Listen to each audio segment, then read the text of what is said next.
Hello everybody. So in this video we are going to discuss command line arguments.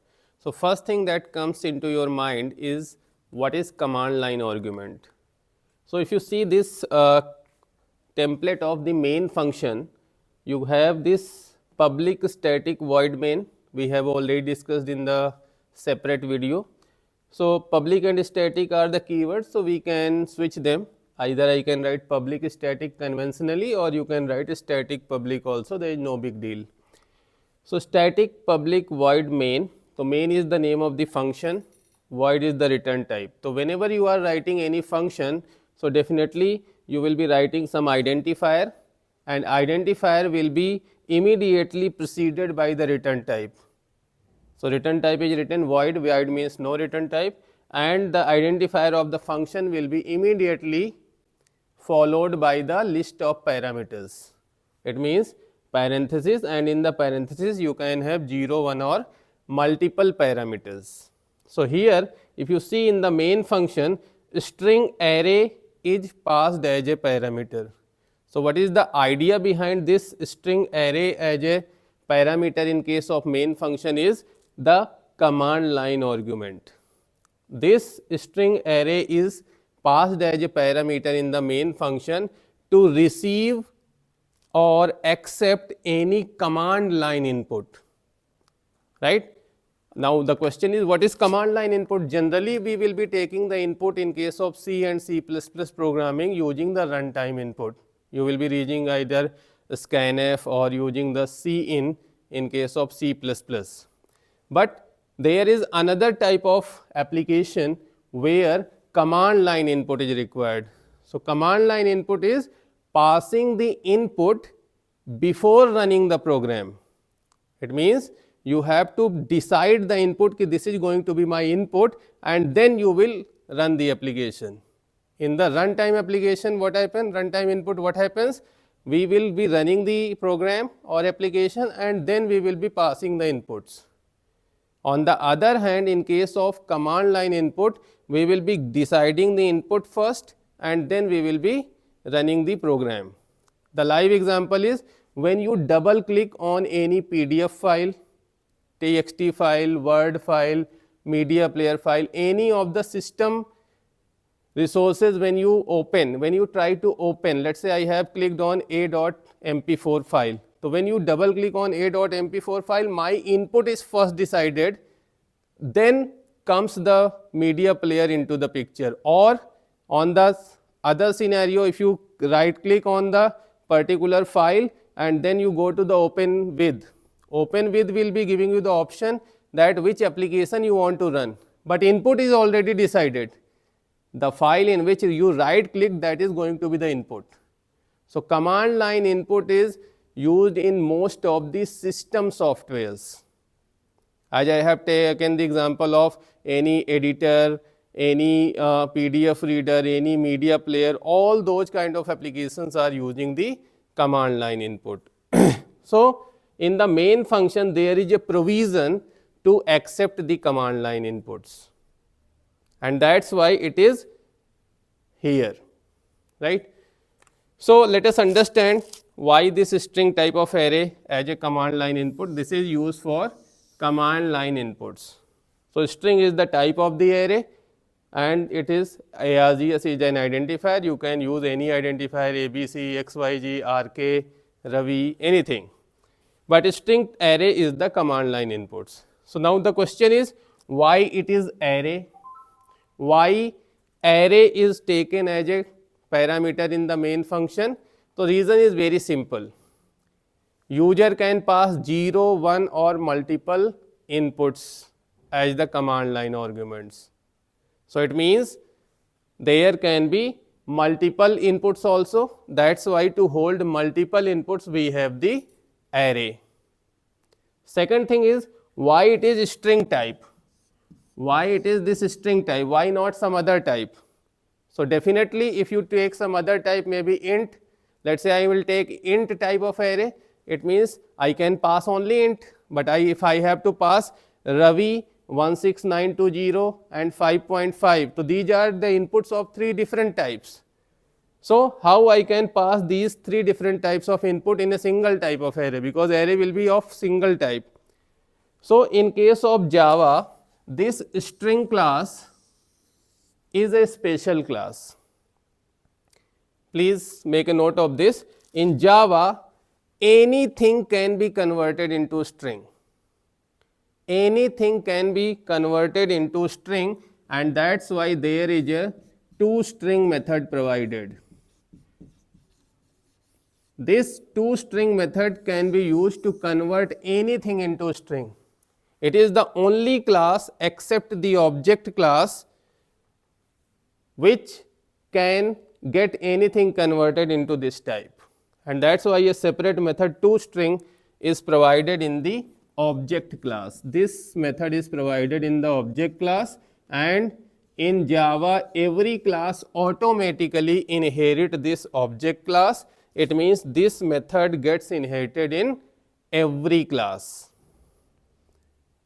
So toString method is used to convert anything into string, and it is the reason why string type of array is passed here. Means if you pass any input, it may be floating point, it may be integer, it may be character, it may be object, anything can be converted into string, and it can be accepted in the form of a string array. So this is the reason why it is string type and why it is array. String because anything can be converted into string, and array because I don't know how many inputs are there. It may be 0, 1 or multiple. So if you are not passing, generally we are not passing any kind of input, so array of 0 size is also possible in Java. So a 0 size array is created and called by the JVM. Main function is always called by the main function, and main function will check do you have any command line arguments. If yes, so it will create the array of those elements and it will pass in the main function. If you are not passing any command line inputs, so JVM will create an array of size 0 and it will call the main function by passing an array of size 0, right. So how command line inputs are passed at the runtime? What is the syntax of running a Java program? So the syntax of running a Java program is Java then the class name, right. So how to run a Java program? To execute, we write Java and then the class name. So I will write Java CLI. As soon as you write Java CLI, this CLI class main function is called. JVM will write CLI.main. How CLI.main? Because main method is declared static, so it can be called using the name of the class. So JVM will find it easy to call this main function by using the class name. How JVM will get the class name? You are passing the class name. So JVM will get CLI, it will write CLI.main and main function will be called. And one more thing JVM will check, here do you have any command line arguments? Command line arguments are passed here. So I am not passing any command line argument, so JVM will say 0 size array will be passed here. But if I pass here something like this, Java CLI 5 and I press enter, it means how many command line inputs I am passing? 1. Which type? Integer. So JVM will check, okay, 1 command line input is there, so JVM will create a string array of size 1 and it will put 5 in this way in the double quotes. Anything written inside the double quotes is a string.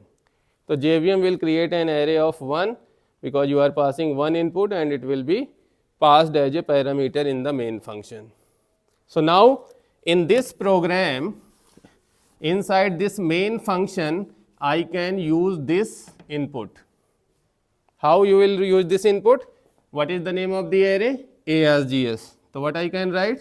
Let's say I want to print it. So I will write system.out.print and I will write args, and first input will go into which index? 0. So I can write args 0, right. Suppose I am passing 2 integers, I will write 5 and 2 and I will press enter. So now 2 inputs are passed. both the integers will be converted into string in this manner, and you will receive in the main function both the integers, but they are now converted into string. So there is a second aspect also. In case of Java, anything can be converted into string, and from string anything can be converted back into the actual type. There are wrapper classes in Java. They are providing the parser methods, parse int, parse byte, parse float, parse double, and so on. So every type is recoverable. That's why it is string type.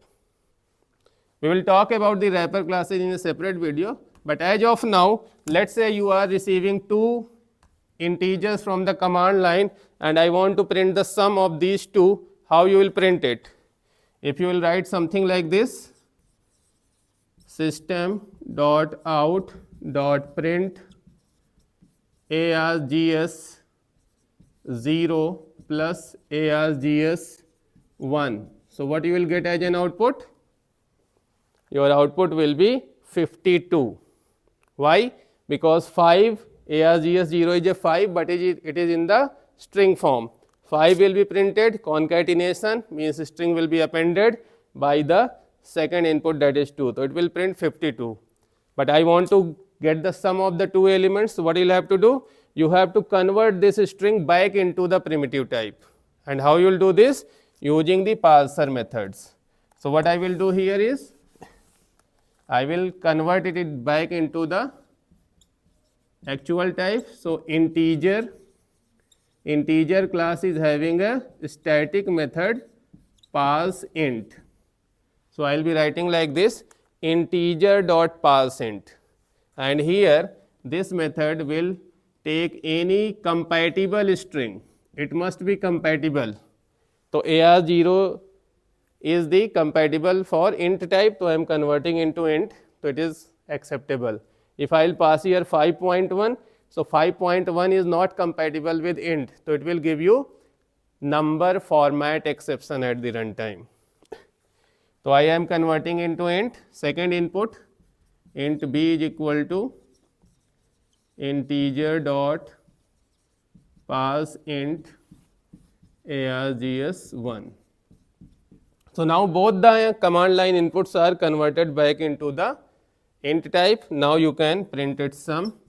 So you can write system dot out dot print a plus b. Now this is going to print here 7, right?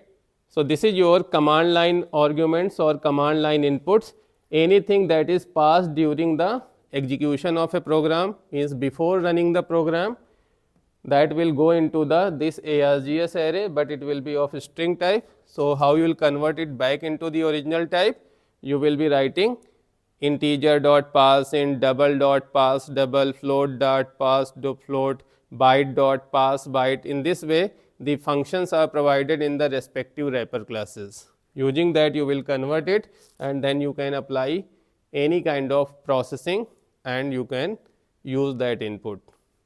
So that's all about your command line arguments. Thank you.